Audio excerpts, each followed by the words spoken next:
Today, we're diving into a really fascinating story down in Sarasota, Florida. It's all about their iconic performing arts hall, the Van Wezel. Oh yeah, the Van Wezel is quite the landmark. And I think what makes this so interesting is that the city's at a crossroads. They're grappling with this question of, do they invest in a brand new performing arts center, or would they breathe new life into the one they already have? It's a tough choice for sure. And to get to the bottom of it, you've pulled together an incredible array of sources for this deep dive. Articles, editorials, even info from the groups advocating for both sides, the folks who want to keep the Van Wezel and those pushing for a new Sarasota Performing Arts Center, the SPAC. Yeah, I really tried to gather a range of perspectives here. We've got stuff on the architectural history of the Van Wezel, its financial feasibility, even the strong feelings the community has about this whole thing. So today, we're going to cut through all that, break it down for you. We're aiming to give you a clear picture of what this debate is all about, the history behind it, who the major players are, and what's really at stake. Exactly. We'll keep it focused, keep it interesting. So, first things first, let's talk about the Van Wezel itself. I mean, it sounds like a pretty special place. Oh, it is. And the sources really paint a picture of just how iconic this building is. We're talking about a structure designed by William Wesley Peters. He was Frank Lloyd Wright's chief protege. Whoa, Frank Lloyd Wright. Talk about a pedigree. That's huge. Yeah, it's a direct link to one of the giants of American architecture. And it opened back in 1970 with this very unique seashell-inspired form and that really distinctive lavender color. And that's a whole story in itself. Okay, now I got to hear about this lavender color. Well, apparently, Frank Lloyd Wright's widow, old Giovanna, chose that specific shade of lavender. It was inspired by, get this, a purple scallop shell that she'd brought back from the Sea of Japan. And you know what? That very shell is on display in the Van Wezel lobby. Oh, wow, that's amazing. Talk about a tangible connection to the past. Right. And it's not just its looks. The architectural community has given it some serious accolades. Sarasota school architects have praised it, and the University of Florida named it one of Florida's 50 flagship structures of mid-century modern architecture. 50 flagship structures, that's impressive. It must be a pretty big deal in the architectural world. Oh, absolutely. And Harold Bubel, who was the architecture critic for the Sarasota Herald Tribune for years, he called it the structure that best represents Sarasota's cultural standing and its architectural heritage. Wow, that's high praise. It is. And it's not just the architects who love it. The performers who've graced its stage have had some pretty amazing things to say about it, too. Helen Hayes, the legendary actress, she once called it an actor's ideal theater. I can only imagine what it's like to perform in a space like that. And get this. John Legend, after performing there, he likened it to playing in someone's living room, which, speaks to its intimacy despite its size. Even Stephen King, who's a Sarasota resident, he's made appearances at the Van Wezel. So even a horror master like Stephen King appreciates the magic of the Van Wezel. That's pretty cool. And from what I gather, it's got a pretty impressive track record when it comes to performance and reputation. It does. It's been named the #1 venue in North America for venues under 2,000 seats 7 times. And it's consistently listed as a top stop by Venues Now, which is a pretty big deal in the industry. That's incredible. It's clearly not just a local favorite. It's got national recognition. And speaking of local love, those nicknames, the Purple Palace and the Purple Cow, I mean, those are pretty endearing. They are. And that Sarasota Herald Tribune poll from back in 2018 that showed a 9-to-1 preference for keeping it, that really speaks volumes. 9-1, the people have spoken. Yeah, it's clear that the community really treasures this place. And it's not just a one-trick pony either. It hosts Broadway shows, concerts, talks by notable figures, you name it. It seems like the Van Wezel really is at the heart of Sarasota's cultural life. So we've got this amazing building, beloved by the community, architectural gem, a proven track record. But it's not a brand new venue. So I imagine there have been some renovations and updates over the years. Oh yeah, definitely. Back in 2000, they did a major renovation and expansion. $20 million. That included a larger stage house, accessibility improvements, better facilities for the public. But they were really careful to protect the hall's acoustics, which are phenomenal. That's good to know, keeping those original elements that make it so special. Right. And they didn't stop there. In 2010, they installed a state-of-the-art sound system. A couple of years later, in 2011, they replaced all the seating. New seats, that's always nice. Yeah, but it wasn't without its hiccups. Some people actually complained that the new seats didn't recline as much as the old ones. And there were some grumbles about the cup holders, believe it or not. Cup holders, really? What was the problem with the cup holders? Apparently, some people found them a bit awkward and felt they made it harder to move through the rows.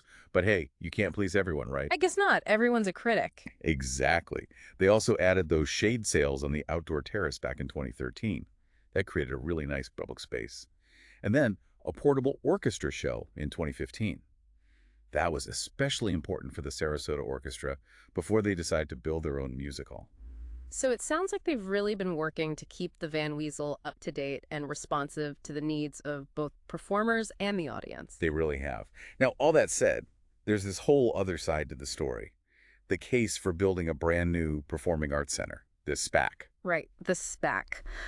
So what's the main argument behind this new venue proposal? The main argument boils down to this belief that Sarasota needs a bigger venue with more seats to attract those big-name, first-run Broadway shows. The ones that go to places like the Strad Center in Tampa. The thinking is that a larger space will put Sarasota on the map for those kinds of productions. So basically the idea is if you build it, they will come. But what about the cost? Building a whole new performing arts center can't be cheap. It's not. We're talking at least $427 million. And that's just the initial estimate. $427 million, that's a lot of money. It is. And there are a few ideas floating around about how to pay for it. A public-private partnership, tax increment financing, and maybe even revenue bonds paid off by tacking on surcharges to ticket prices. Now, those ticket surcharges, that's something I read about in the sources, and it was a little alarming.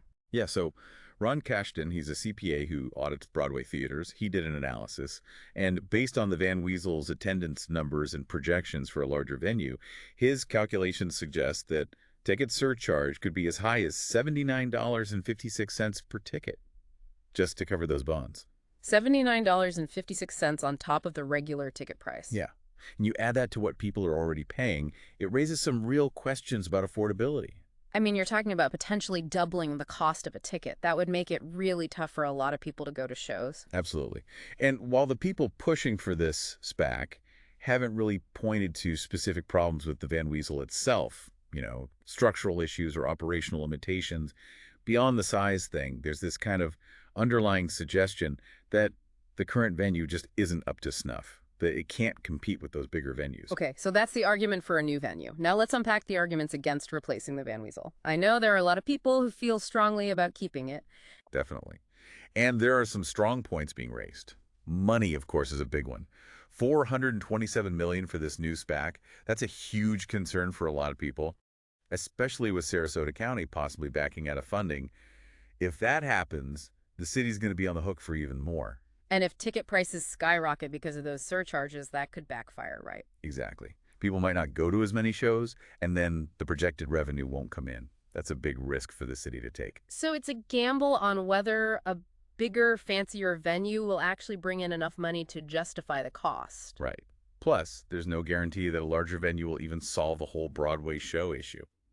There are some pretty strict rules about touring productions, and Tampa's Straz Center, being the big dog in the region, they often have agreements that restrict what shows can play in nearby venues, even if those venues are bigger. So even if they build it, the big shows might not come. It's a real possibility. One of the sources even mentioned that Fort Myers, which has a smaller theater than the proposed SPAC, sometimes gets shows that Sarasota misses out on because it's outside of Tampa's blackout zone. It's more complicated than just having more seats. Fascinating. So it's not a simple fix. Nope. And then there's this whole other argument, which is that maybe the Van Wezel, with some smart upgrades, could be a much better solution, like floodproofing. Estimates for that are around $1.1 million, with broader improvements coming in at around $17.25 million. That's a drop in the bucket compared to $427 million. Exactly. And then you have the whole cultural and historical value of the Van Wezel to consider. It's not just a building. It's a part of Sarasota's identity. Right. People feel a strong connection to it. It's a unique architectural landmark tied to Frank Lloyd Wright's legacy. And that strong community support for keeping it is not something you can just ignore. Knocking it down would be like erasing a piece of Sarasota's history. That's a really good point. And speaking of history, let's not forget that the Sarasota Orchestra is building its own brand new music hall right now. How does that play into this whole SPAC debate? That's a great question. A lot of people are saying that the orchestra building their own hall kind of throws a wrench into things. It's going to be a 2,500-seat venue, so adding a 3,000 seats back, well, you might end up with too many seats in town. Two big venues competing for the same audience and the same funding. Not exactly a recipe for success. Exactly. You run the risk of both venues struggling to stay afloat. And like we said earlier, simply having more seats doesn't guarantee you those big Broadway productions. The Van Wezel has already shown it can attract world-class talent. So maybe size isn't the only thing that matters. Maybe not. And there's also a real belief that the Van Wezel can be saved. The folks who want to keep it say it's structurally sound. And there are ways to make it more resilient, like that flood-proofing idea we talked about. They're even referencing Tampa General Hospital's Aqua Fence as a model. The idea is spend some money on these upgrades, and you could have this iconic venue serving the community for another 50 years. Makes you wonder why spend all that money on something new when you could invest in something that's already working and that people love. I think that's the question a lot of people are asking. And getting that historic designation for the Van Wezel, that could open up a lot of funding opportunities too. Historical grants, tax breaks, all sorts of things. Right. And then there's the whole issue of how this decision is being made. Some of the sources raise concerns about a lack of transparency, a rushed timeline, and a sense that the community's strong support for the Van Wezel isn't being taken seriously. It sounds like some people feel like this is being pushed through without enough input from the community. Exactly. And let's not forget, the Van Wezel is doing just fine right now. It's operating at a profit, booking great shows, so it's not like it's failing. Right. And there's always the risk that this SPAC becomes a giant financial burden on taxpayers, which could mean cuts to other city services. Nobody wants that. Definitely not. And then there was Hurricane Ian. Remember that? The Van Wezel came through it with minimal damage. And it's a tough old building, apparently. It is. And that's led some people to say, look, it can handle the waterfront location. Let's focus on smart flood protection, not abandoning the site altogether. It's a point worth considering. This whole debate is a lot more nuanced than you might think at first glance. It really is. Now, it's important to remember there are real people and organizations driving these arguments. It's not just abstract ideas. Absolutely. Let's talk about some of those key players. Well, on the Keep the Van Wezel side, you have this grassroots group, the Keep the Van Wezel Coalition. They're actively campaigning for preservation and those smart upgrades we talked about. They're really hitting home that keeping the Van Wezel is the best option, financially and culturally. And who's the group pushing for the new spec? That would be the Sarasota Performing Arts Foundation. They're the ones spearheading this whole new venue thing. And where do the city commissioners stand? I mean, they're the ones who ultimately make the decision. It seems like they're a bit split on this one. There are definitely some concerns about the financial viability of this VHAC, how it would impact the community. It's a big decision with a lot of potential consequences. No doubt. We should also mention all the local experts who've been weighing in. You have architects like Carl Abbott, who called the Van Wezel Sarasota's icon, and Mark Smith, who's all about making the current building more resilient to flooding. Makes sense to get those expert perspectives. Totally. And then there's Ron Cashton, that CPA we talked about. He's raising some serious red flags about the financial risks of the SPAC. And people like Mary Bensel, she's the director of the Van Wezel right now, she's been sharing insights from her years of experience in the performing arts world. So architects, financial analysts, people who actually run theaters, they're all part of the conversation. Yep. And let's not forget the people of Sarasota. It's their city, and their opinions matter. And from what I've seen, there's a huge amount of public support for keeping the Van Wezel. Those polls and public comments are really telling. It sounds like people have a real emotional connection to this place. They do. And it's even gone beyond just opinions and polls. The grandchildren of Louis Van Wezel, the man whose donation helped build the hall, they've actually asked the SPAC folks to stop using their family name. That's a pretty strong statement. It really shows how much this place means to people, how deeply it's rooted in Sarasota's history. It really does. And speaking of things that are deeply rooted, what about that color, that famous lavender? The purple factor. That's what makes it so recognizable. You can't talk about the Van Wezel without talking about that purple. It's so unique. It really is. And to think, it all goes back to Mrs. Wright and that shell she brought back from Japan. It's pretty amazing. It's a cool story. And it seems like even though people might have been skeptical about that color choice at first, now it's beloved. It's become part of Sarasota's visual identity. It really has. And remember that purple ribbon panel we mentioned earlier? That was the city's attempt to get a more well-rounded look at the Van Wezel's future. They brought in experts on climate change, theater design, historic preservation, the whole gamut. It seems like they wanted to make sure they were considering all the angles. Making an informed decision, not just jumping into something. Exactly. Now, you also brought up a really interesting comparison point with the Sydney Opera House. And it made me think, what can we learn from that whole experience? It's another iconic waterfront performing arts venue, right? Designed by an architect who was a big fan of Frank Lloyd Wright. That's right. But the Sydney Opera House, well, it's a cautionary tale in some ways.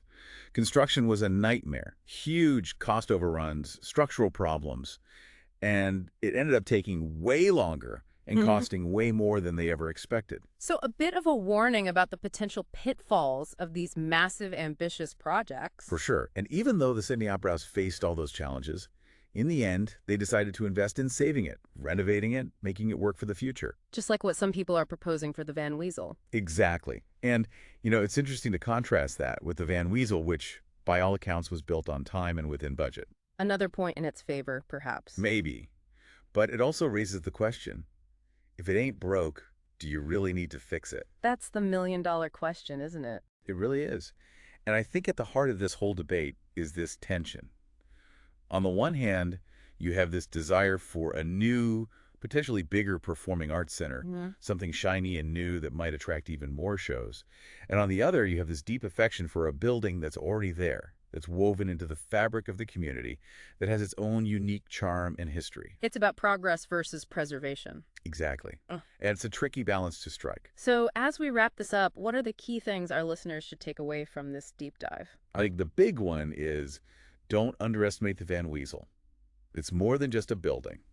It's a beloved landmark, it's got serious architectural cred, and it's a testament to Sarasota's cultural history. And we can't forget about those financial realities. Absolutely. Building a brand new performing arts center like the SPAC, it's a huge investment.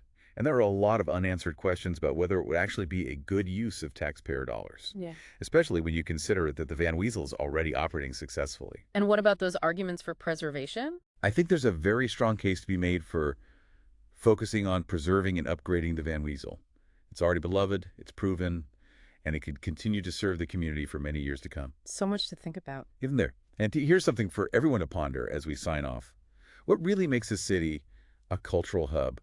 Is it just about having the biggest and newest venues, or is it about those special places, those landmarks that have a story to tell, that connect people to their history? And how do you find that sweet spot between embracing the future and honoring the past? That's the real challenge here, and it's one that a lot of communities are facing. Great food for thought. Thanks for joining us on this deep dive, everyone.